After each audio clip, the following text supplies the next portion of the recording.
In his 30 years as commissioner, David Stern made it possible for the NBA to scramble from the brink of bankruptcy and irrelevance to a position of global significance unthinkable in the dark days of the late 1970s and early 1980s, when the league was beset by drug problems, teams were going bankrupt, and the finals were on tape delay. That stunning reversal of fortune is why Stern will be remembered as perhaps the greatest leader of any sports league ever. Of course, the league's rebirth can't be attributed solely to Stern's savvy and toughness. It wasn't Stern, after all, who fashioned from clay the transcendent Larry Bird-Magic Johnson rivalry. It wasn't Stern who imbued Michael Jordan with his gifts either.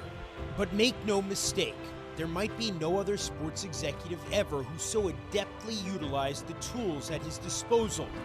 No other commissioner who so clearly recognized and exploited the resources of his sport. With Stern in charge, the NBA called itself fantastic, but it was really a star factory. The league marketed its stars to the hilt, and no league ever better mastered the art of marketing than David Stern's NBA. At its inception, years before the advent of the internet, not to mention Twitter or Instagram, the Slam Dunk Contest was a phenomenon, a must-see event created by Stern's lieutenant Rick Welts. People too young to have seen Jordan versus Dominique in the heyday of the competition can hardly fathom how big a deal it was.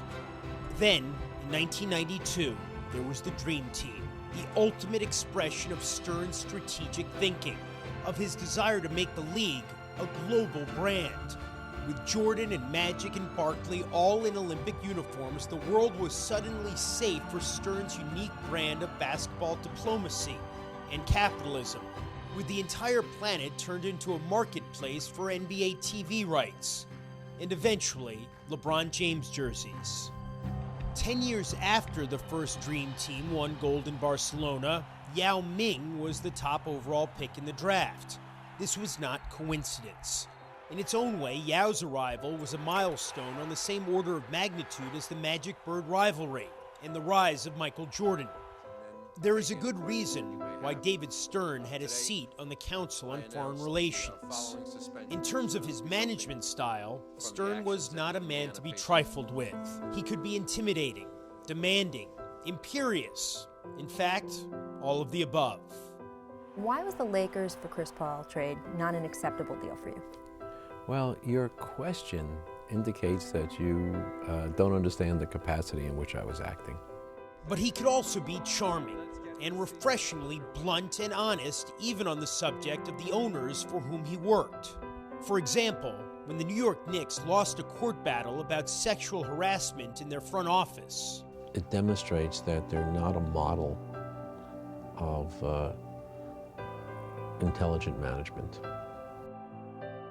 Of course, under Stern, who reigned for so long, there were many challenges and controversies. Even as total revenue and player salaries skyrocketed, there were too many lockouts. There was the infamous Pacers-Pistons brawl in Detroit, which exposed a yawning disconnect in the relationship between players and fans.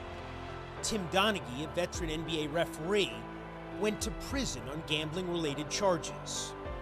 But in the end, David Stern will be remembered for all the ways in which he elevated the NBA, enriched his owners and the players, popularized the game in places where it had been an afterthought. When he took over, none of that was guaranteed. Back then, it would have seemed at best unlikely that the NBA would become a global behemoth. It is perhaps the ultimate testament to Stern's vision that now it all seems to have been inevitable.